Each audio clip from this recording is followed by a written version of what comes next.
नमस्कार दोस्तों, आज कैबिनेट में पेंशन का बड़ा निर्णय लिया गया है। यानी कि दोस्तों 25 अगस्त 7 नए नियम को लागू किया जा रहा है।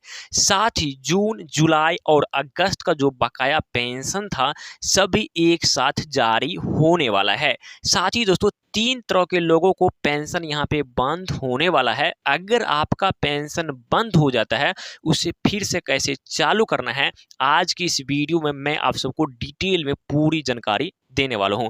दोस्तों आप सबको कहीं से भी बिल्कुल थोड़ा-सा भी स्किप मत कीजिएगा, क्योंकि आज की काफ़ी इम्पोर्टेंट वीडियो होने वाला है।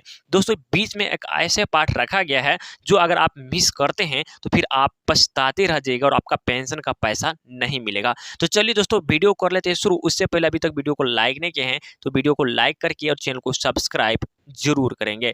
चलिए वीडियो कर लेते हैं शुरू। दोस्तों यहाँ पे सबसे पहला नियम को जानते हैं, उम्र 60 साल या उससे अधिक। यानी कि दोस्तों अगर आपका उम्र 60 साल है या उससे अधिक है तो फिर क्या करना चाहिए। देखिए दोस्तों, वृद्धाजन पेंशन का लाभ लेने के लिए व्यक्ति का उम्र कम से कम 60 साल होनी चाहिए। दोस्तों अगर आप बिहार वृद्धा पेंशन या फिर कोई भी वृद्धा पेंशन का लाभ लेते हैं तो आपका उम्र 60 साल होना चाहिए या फिर उससे आपका उम्र ज़्यादा होना चाहिए। इसीलिए अगर किसी भी व्यक्ति का उम्र अगर अभी दोस्तों 60 साल पूरी नहीं हुई है तो वह इस योजना के तहत पात्र नहीं माना जाएगा। अगर आपकी उम्र 60 साल या उससे ज़्यादा है तो बाकी जरूरी पात्रता के साथ पेंशन का लाभ लिया जाएगा। दोस्तों मैं कहूँ तो यहाँ पे साफ-साफ दोस्तों बताया गया है, यानी कि अगर आपका उम्र दोस्तों 60 साल है या फिर उससे अधिक है तो आप दोस्तों यहाँ पे वृद्धा पेंशन का लाभ ले सकते हैं। अगर आपका उम्र 60 साल नहीं पूरा है अभी, तो दोस्तों अभी आप वृद्धा पेंशन का लाभ नहीं ले सकते हैं। चलिए दोस्तों अगले नियम की ओर समझते हैं। ये तो पहला नियम था। दूसरा नियम है दोस्तों कि आधार की जानकारी सही रखें। दोस्तों यानी कि आपको आधार की जानकारी सही रखना है, यानी कि आपके पेंशन रिकॉर्ड में आधार की जानकारी सही होनी चाहिए। जैसे कि दोस्तों नाम या आधार से संबंधित कोई गलती है तो उसे भुगतान से परेशानी आ सकती है। इसीलिए दोस्तों समय समय पर अपना आधार और पेंशन रिकॉर्ड को चेक करते रहिए। दोस्तों अगर आपका आधार कार्ड है तो उसमें नाम या फिर कोई भी गलती पाई जाती है दोस्तों, उसको अच्छे तरीका से ठीक कर लीजिएगा। नहीं तो दोस्तों आपको पेंशन में दोस्तों यहाँ पे गलती आ सकती है और आपका पेंशन दोस्तों यहाँ पे लेट कर दिया जाएगा और आपका पेंशन दोस्तों यहाँ पे लेट से सभी को मिलेगा। तीसरा यहाँ पे नियम है दोस्तों कि बैंक खाता और डीबीटी, यानी कि दोस्तों अगर आपका बैंक खाता और डीबीटी, यानी कि यहाँ पे दोस्तों बैंक खाता से रिलेटेड बात हो रही है, यानी कि पेंशन राशि खाते में दोस्तों डीबीटी के माध्यम से आती है और ये बात तो सभी को पता होगा। इसीलिए दोस्तों आपको बैंक खाता सही और चालू होना जरूरी है। देखिए दोस्तों अगर आपका पास जो बैंक खाता है वो चालू भी होना चाहिए और सही तरीका से होना चाहिए दोस्तों। और साथ ही दोस्तों क्या करना चाहिए, बैंक में आधार दोस्तों सीडिंग और डीबीटी की स्थिति भी जांच कर लेना चाहिए। देखिए दोस्तों आपका आधार सीडिंग और डीबीटी दोस्तों ये दोनों अलग अलग प्रक्रिया है। इसी कारण दोस्तों आपको सबसे पहले आधार सीडिंग को चेक करना है और उसके बाद दोस्तों डीबीटी को भी चेक करना है, जिसके तहत आपको पेंशन का राशि दिया जाता है। अगर बैंक खाते में कोई समस्या तो पेंशन का भुगतान अटक सकता है। देखिए दोस्तों अगर आपका बैंक खाते में कोई भी समस्या आ रहा है ना, तो आपका पेंशन का भुगतान रोक दिया जाएगा और आपका पेंशन का भुगतान आपको सीधे देखने को नहीं मिलेगा। इसी कारण दोस्तों आपको बैंक खाते को सही तरीका से सही रखना है, ताकि आपका पेंशन का पैसा मिलने में कोई भी दिक्कत ना हो सके। चलिए दोस्तों अब आगे वाली बात को हम समझते हैं। अगला बात है यहाँ पे दोस्तों कि चौथा नियम, यानी कि जीवन प्रमाणीकरण को लेकर है। दोस्तों मैं बार बार बोल रहा हूँ, पिछले जितना वीडियो बना हूँ सारे वीडियो में आपसे बोल रहा हूँ, जीवन प्रमाणीकरण दोस्तों आप सबको सबसे पहले कराना है। सरकार को ये पता होना जरूरी है कि पेंशन लेने वाले लाभार्थी है ना जीवित है या फिर नहीं है। देखिए दोस्तों जीवन प्रमाणीकरण का उद्देश्य सिर्फ यही होता है सरकार का, जो हम पेंशन का लाभ दे रहे हैं जितने लाभार्थी का, वह जीवित है या फिर नहीं है। इसीलिए आपका जीवन प्रमाणीकरण बाकी है तो उस पर सबसे जरूरी काम करवाइए। और पेंशन रुक गई है तो सबसे पहले यह भी जांच करें कि आपका लाइफ सर्टिफिकेट अपडेट है या फिर नहीं।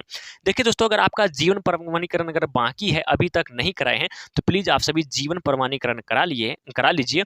अगर आपका पेंशन का पैसा दोस्तों यहाँ पे रुक गया है, अभी तक नहीं आ रहा है, तो सबसे पहले आपको लाइफ सर्टिफिकेट को चेक कराना है, ये अपडेट है या फिर नहीं। उसके बाद दोस्तों आगे की कदम आपको उठाना है। चलिए पांचवा नियम को समझते हैं दोस्तों। पांचवा नियम यहाँ पे क्या है, पांचवा नियम है दोस्तों कि अपनी जानकारी सही रखें, यानी कि आपका नाम, उम्र, जन्म तिथि और आधार बैंक से जुड़ी जो है ना जानकारी सही होना चाहिए।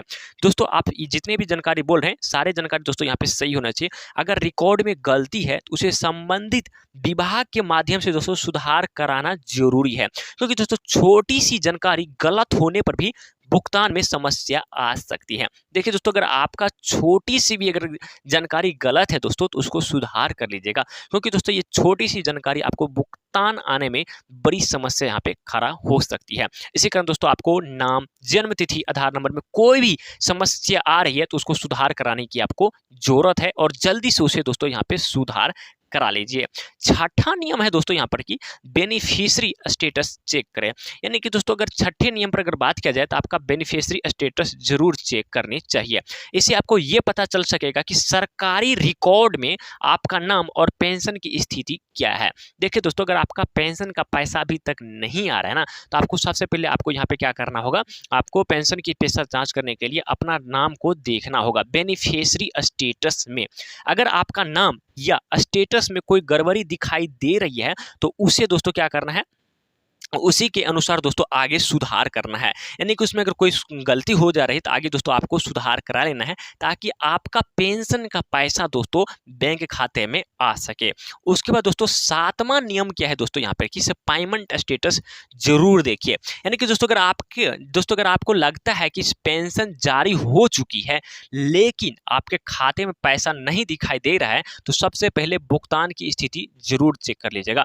देखिएगा दोस्तों अगर आपको ऐसा लगता है आपके गाँव मोहल्ले में पेंशन का पैसा दोस्तों यहाँ पे आना चालू हो गया है लेकिन आपके बैंक अकाउंट तक वह पैसा दिखाई नहीं देता है तो सबसे पहले दोस्तों यहाँ पे भुगतान की स्थिति जरूर चेक कीजिए। इससे यह पता चल सकेगा कि दोस्तों यहाँ पे भुगतान जारी हुआ है या अभी किसी कारण से रुका हुआ है। सातवां नियम दोस्तों ये था। अब आगे की प्रक्रिया समझते हैं दोस्तों। अब आगे है कि अब जानिए इन 3 तरह के लोगों को पेंशन रुक सकता है। यानी कि दोस्तों जो इन 3 तरह कैटेगरी में आएंगे उनका पेंशन दोस्तों यहाँ पे सरकार की ओर से यहाँ पे रोक दिया जाएगा। किन 3 तरह के लोगों के मामले में पेंशन बंद होगा या फिर रुक सकता है, आइए दोस्तों यहाँ पे हम लोग समझते हैं। जो पहला नियम है दोस्तों, जो पहला नंबर पर आते हैं दोस्तों, जिन पेंशनधारी की मृत्यु हो चुकी है। देखिए दोस्तों बहुत ऐसे पेंशनधारी है जिसका मृत्यु हो चुका है, यानी कि जिस पेंशनधारी का अगर दोस्तों मृत्यु हो चुका है उनका पेंशन का पैसा यहाँ पे बंद होगा, यानी कि मिलना रुकेगा नहीं दोस्तों। यहाँ पे सीधे पेंशन का पैसा बंद कर दिया जाएगा और आपको पेंशन का पैसा नहीं दिया जाएगा। चलिए समझते हैं क्यों।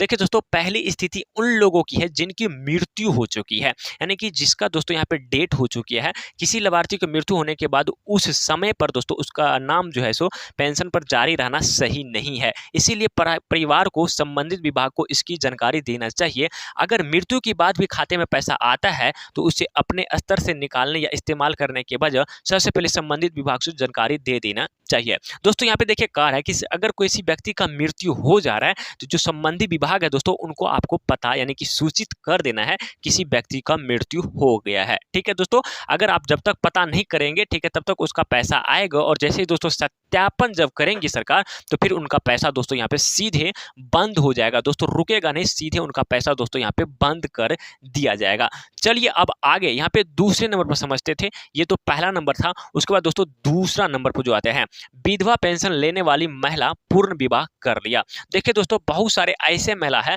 जो पहले विधवा थे, यानी कि वो दोस्तों विधवा थी और जिसके कारण दोस्तों उनको पेंशन का पैसा दिया जा रहा था, लेकिन दोस्तों उसने क्या किया बाद में दूसरा दोस्तों यहाँ पे शादी किया और उसके बाद वो सोच रही है पेंशन का पैसा मिलेगा, तो ये आपको दोस्तों गलत हो रही है। यानी कि दोस्तों अगर दूसरा आप ब्याह कर लिए यानी कि शादी कर ली दोस्तों तो आपको सीधे यहाँ पे दोस्तों पेंशन का पैसा बंद कर दिया जाएगा, ना कि रोका जाएगा। आपका पेंशन का पैसा बंद हो जाएगा दोस्तों, आपको सीधे बैंक अकाउंट में रुपया नहीं देखने को मिलेगा। अगर कोई महिला विधवा पेंशन ले रही थी और बाद में उसने पूर्ण विवाह कर लिया है तो उसकी विधवा पेंशन की पात्रता प्रभावित हो सकती है।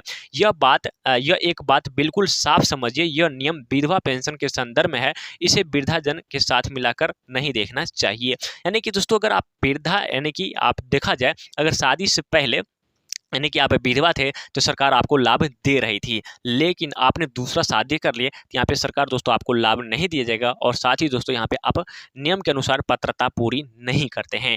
तीसरे नंबर पर दोस्तों आते हैं, वो आते हैं गलत उम्र या गलत जानकारी देकर पेंशन लेने वाले। देखिए दोस्तों, बहुत सारे ऐसे अभी पेंशनधारी है जो क्या करते हैं, जिसका उम्र 60 साल नहीं पूरा हुआ है, लेकिन वह फर्जी तरीका से 60 साल उम्र पूरा लेते हैं और फिर दोस्तों यहाँ पे पेंशन का लाभ लेने की कोशिश करते हैं या फिर लेते हैं। ऐसे कंडीशन में दोस्तों उनका पेंशन सीधे हमेशा के लिए दोस्तों यहाँ पे बंद हो सकता है। चलिए आगे की ओर समझते हैं। देखिए दोस्तों, तीसरी स्थिति में उन लोगों की है जो गलत उम्र या गलत जानकारी देकर दोस्तों वृद्धा जन पेंशन का लाभ ले रहे हैं। अगर कोई व्यक्ति वास्तव में 60 साल का नहीं है, लेकिन गलत दस्तावेज या जानकारी आधार पर दोस्तों 60 साल उम्र दिखाकर पेंशन ले रहे हैं, तो उसकी रिकॉर्ड जांच में उसका लाभ बंद हो सकता है। देखिए दोस्तों, सीधे तौर पर किया जा रहा है, अगर आप 60 वर्ष के नहीं हैं लेकिन आप फर्जी तरीका से लाभ ले रहे हैं, तो जैसे दोस्तों यहाँ पे आपको पता चलेगा सरकार को, सीधे आपका पेंशन यहाँ पे दोस्तों बंद कर दिया जाएगा। यानी कि जांच में आप पता चलेगा तो सीधे आपका पेंशन दोस्तों यहाँ पे बंद कर दिया जाएगा। इसीलिए दोस्तों पात्रता के अनुसार ही पेंशन का लाभ लेना चाहिए। चलिए, अब यहाँ पे तीसरे नंबर तो खत्म हो गया। अब सबसे जरूरी बात है कि दोस्तों अगर पेंशन बंद हो गई है तो चालू कैसे करना है। यानी कि मान लीजिए कि आप इन 3 तरह के किसी भी कैटेगरी में नहीं आते हैं, आपका उम्र भी सही है, आप पात्र भी है, लेकिन फिर भी पेंशन आना बंद हो गई है, तो घबराने की जरूरत बिल्कुल भी नहीं है। चलिए दोस्तों, आपको स्टेप बाय स्टेप बताता हूं, अगर आपका पेंशन का पैसा नहीं आया है तो आपको क्या करने की जरूरत है।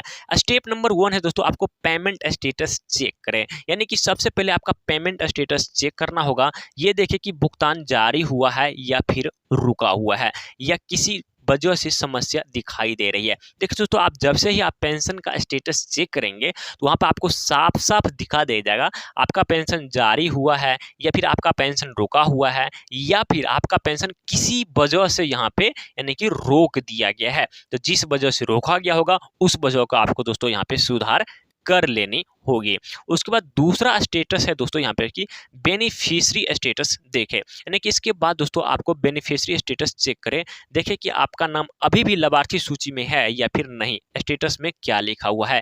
देखिए दोस्तों, जैसे ही आप बेनिफिशियरी स्टेटस चेक करेंगे ना, तो वहाँ पर आपको ये दिखाई देगा आपका जो है सो पेंशन में नाम है या फिर नहीं है। अगर आपका पेंशन में नाम है तो दोस्तों आपको निश्चिंत रहना है, आगे की प्रक्रिया करना है। अगर आपको पेंशन में नाम नहीं दिख रहा है तो फिर किसी तरह से दोस्तों पेंशन में नाम को जोड़ना होगा। चलिए तीसरे स्टेप में समझते हैं दोस्तों, लाइफ सर्टिफिकेट चेक करें। यानी कि अगर आपका लाइफ सर्टिफिकेट अपडेट नहीं है तो उसे दोस्तों पूरा जरूर कर लीजिए। नजदीकी सीएससी या संबंधित सुविधा के माध्यम से जीवन प्रमाणीकरण की प्रक्रिया पूरी की जा सकती है। दोस्तों अगर आपका लाइफ सर्टिफिकेट अभी तक यानी कि जीवन प्रमाणीकरण नहीं हुआ है दोस्तों, तो आपको सबसे पहले सीएससी सेंटर चले जाना है। यानी कि जो साइबर कैब वाले होते हैं वहां से जाके भी दोस्तों आपको क्या करना है, लाइफ सर्टिफिकेट करा लेना है। या फिर आप दोस्तों यहाँ पे ब्लॉक के माध्यम या फिर शिविर के माध्यम से दोस्तों यहाँ पे लाइफ सर्टिफिकेट सरकार जो है सो फ्री में कराने की काम कर रही है, तो वहां पे जाके दोस्तों यहाँ पे कर लेना है। चलिए दोस्तों अब आगे स्टेप समझते हैं। चौथा जो स्टेप है दोस्तों, बैंक की जानकारी चेक करें।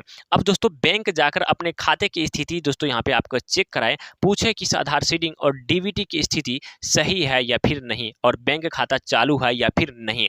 देखिए दोस्तों अगर आपका पेंशन का पैसा अभी तक नहीं आ रहा है तो आपको दोस्तों बैंक में जाकर भी दोस्तों चेक कर लेना है कि आपका डीबीटी का स्थिति, साथ ही आपका बैंक खाता चालू है या फिर बंद हो गया है। देखिए दोस्तों बुजुर्ग होते हैं, बहुत दिन से अगर पैसा लेन देन नहीं करते हैं तो ऐसे स्थिति में उनका पेंशन यानी कि उनका बैंक जो दोस्तों यहाँ पे बंद हो जाता है, जिनके तहत दोस्तों सरकार तो रुपया भेजती है लेकिन उनके बैंक खाते तक पैसा नहीं पहुंच पाती है। तो दोस्तों चौथा स्टेप में बैंक जाकर आपको काम करना होगा। पांचवा है दोस्तों, रिकॉर्ड में गलती हो तो सुधार करवाइए। अगर आपका नाम, जन्म तिथि, आधार या बैंक खाते की जानकारी में गलती है तो उसे संबंधित विभाग में जाकर दोस्तों उसे ठीक करवाइए। सुधार के लिए अपनी जरूरी दस्तावेज साथ में जरूर लेके जाइए। यानी कि दोस्तों आपके रिकॉर्ड में अगर कोई भी दोस्तों यहाँ पे गलती हो रहा है तो दोस्तों आपको संबंधित विभाग में जाना है और वहाँ पे जाके दोस्तों इन चीज को सुधार करवा लेना है। साथ में दोस्तों आपको यहाँ पे जरूरी दस्तावेज जैसे Aadhaar card, PAN card, passbook, bank passbook, ये सारे चीज दोस्तों आपको साथ में लेके जाना है ताकि वहाँ पे कोई भी जरूरत पड़ सके तो वहाँ पे आपको दे देना है। और उसके बाद यहाँ पे अगला स्टेप है दोस्तों, छठा नंबर, पंचायत या प्रखंड में शिकायत करें। यानी कि दोस्तों अगर आपकी पात्रता सही है, दस्तावेज भी सही है, फिर भी पेंशन नहीं आ रहा है, तो अपने पंचायत या प्रखंड स्तरीय से दोस्तों इसको शिकायत करना होगा। देखिए दोस्तों, बहुत सारे यहाँ पे कमेंट कर रहे हैं लाभार्थी, हमारा सारा कुछ सही है लेकिन फिर भी 6 महीने से, किसी का 4 महीने से पेंशन का पैसा नहीं आया है। तो दोस्तों आपको ऑफलाइन जाके दोस्तों पंचायत या फिर प्रखंड में शिकायत करना है और अपना बेनिफिशियरी आईडी और जरूरी दस्तावेज साथ रखें, ताकि आपकी समस्या जैसे रिकॉर्ड देखी जा सके और दोस्तों यहाँ पे जांची जा सके। चलिए अब अगले स्टेप को समझते हैं दोस्तों। 7वां नंबर स्टेप क्या है, दोबारा पेमेंट स्टेटस चेक करिए। यानी कि दोस्तों आपने यहाँ पे क्या क्या पंचायत में जाके या फिर ब्लॉक में जाके आपने शिकायत कर दिया है, दोबारा आके दोस्तों आपको चेक करना है कि आपका पेंशन का स्टेटस क्या है। शिकायत और जरूरी सुधार होने के बाद फिर आपने पेमेंट स्टेटस चेक करें। अगर रिकॉर्ड में सुधार हो गया है और भुगतान जारी किया गया है तो आगे की स्थिति वहीं दिखाई दे सकती है। देखिए दोस्तों, आप जैसे ही पंचायत या फिर आपको यहाँ के प्रखंड में शिकायत करने के बाद दोस्तों दोबारा आपको पेमेंट का स्टेटस चेक करना है। अगर वहाँ पे दोस्तों आपको सब कुछ सारा कुछ सही है तो फिर कोई आगे की बात नहीं करना है। दोस्तों अंत में सबसे जरूरी बात है दोस्तों कि दोस्तों सबसे पहले अगर आपकी पेंशन का पैसा यहाँ पे बंद हो गई है तो तुरंत परेशान मत होइए। सबसे पहले यह देखिए कि आपका पात्र सही है या फिर नहीं, लाइफ सर्टिफिकेट अपडेट है या फिर नहीं, आधार बैंक से जानकारी सही है या फिर नहीं, पेमेंट स्टेटस की क्या बात हो रही है। अगर आपका पात्र इन सब में से कोई समस्या नहीं है तो संबंधित पंचायत या प्रखंड में जाके दोस्तों शिकायत जरूर करिए। अगर आपके खाते में अभी तक पेंशन नहीं आई है तो कमेंट बॉक्स में अपना जिला का नाम दोस्तों जरूर लिखना है, जैसे कि पटना पेंशन नहीं आई या फिर गया दोस्तों यहाँ पे पेंशन नहीं आई है। इससे दूसरे पेंशन धारक को भी जानकारी मिलेगा और आपको भी अपनी समस्या बताने का मौका मिलेगा। धन्यवाद, मिलते हैं अगले वीडियो में। जय हिंद।